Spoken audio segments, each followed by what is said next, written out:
Hey guys, I'm taking advantage of an unexpected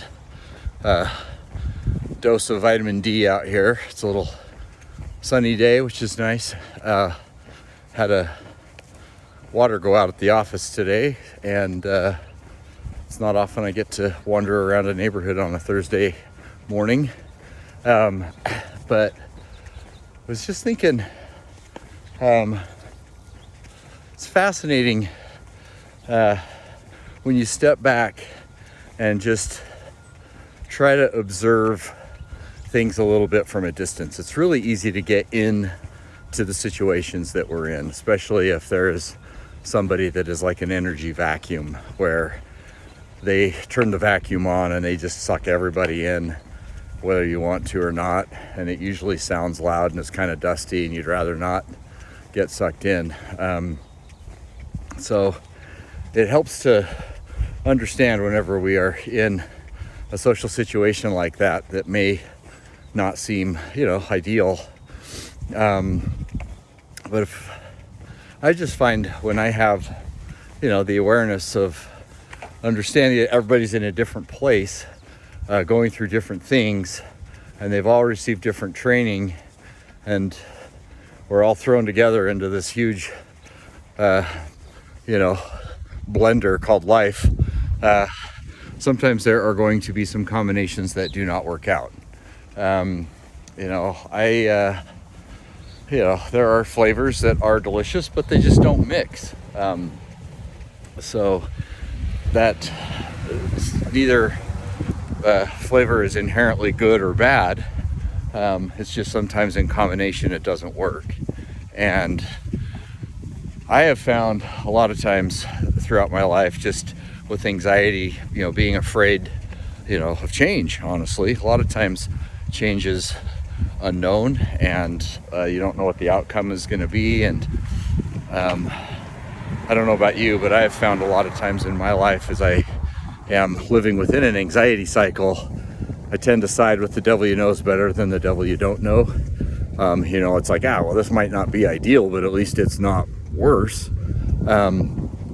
And that's old thinking. That is anxiety is a tormentor instead of a teacher type thinking. And so, the way that can be turned around is like, is this interaction, is this relationship something that benefits me, that inspires me, that makes me want to learn and grow? Or am I doing this because it's comfortable and it's all I know? And there are a lot of friend groups that can be very helpful in personal growth, and I am super lucky to have an incredible core of friends and family that are really supportive and really encouraging of growth, but also at the same time don't put up with any bullshit, which is awesome.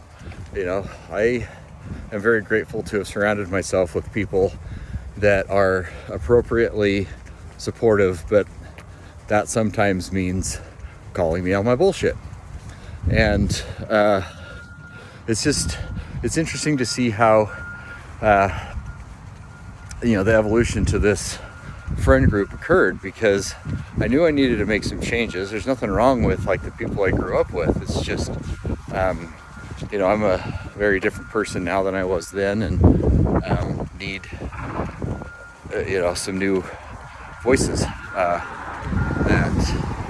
have just helped expand my circles. So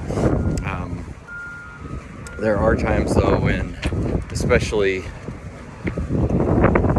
when like just personal experience, when I've had times where anxiety has been really high and my social functioning has subsequently been low, I found myself associating with people that just served to increase anxiety and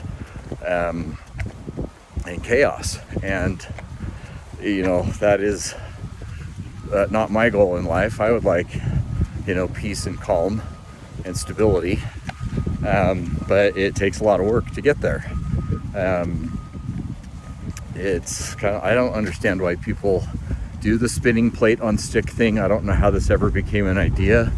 It's cool. I'm never going to try it, but it just seems like an awful lot of work to keep things, stable and not falling off. And in that scenario, if spinning plates on sticks is your thing, well, you got to associate with other people that know how to do that.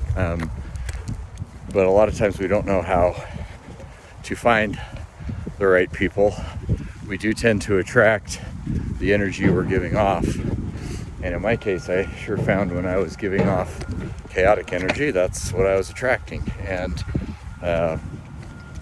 when I give off kind of calm, sustainable, growth-oriented energy, it's amazing that you attract people that similarly have calm, stable, growth-oriented energy. It's awesome. So it's kind of, the neurological equivalent of you are what you eat. I'm sorry, but the neurodivergent brain is going to love seeing this right now. Yeah. Oh my gosh, that is so cool. Okay, I will never not be 3 years old when it comes to seeing large equipment at work. Anyway, I'm going to play Frogger here on a business. Well, actually, I guess this is level 1 because there were no other logs coming up and down the road. But yeah, it's if you are finding yourself in a place that is chaotic and that you want to get out of, a lot of times you just got to step back kind of from everything and ask yourself, is the company I am keeping increasing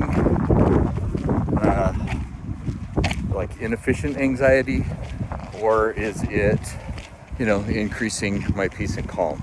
Because remember, anxiety is a teacher and it can be a really good thing, but if it is just left unchecked and let run rampant, it can definitely lead to inefficiencies and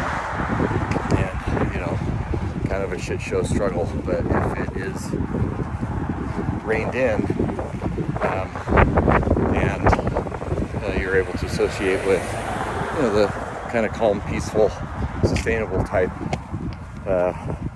friends, it just is amazing. And we can't do it alone.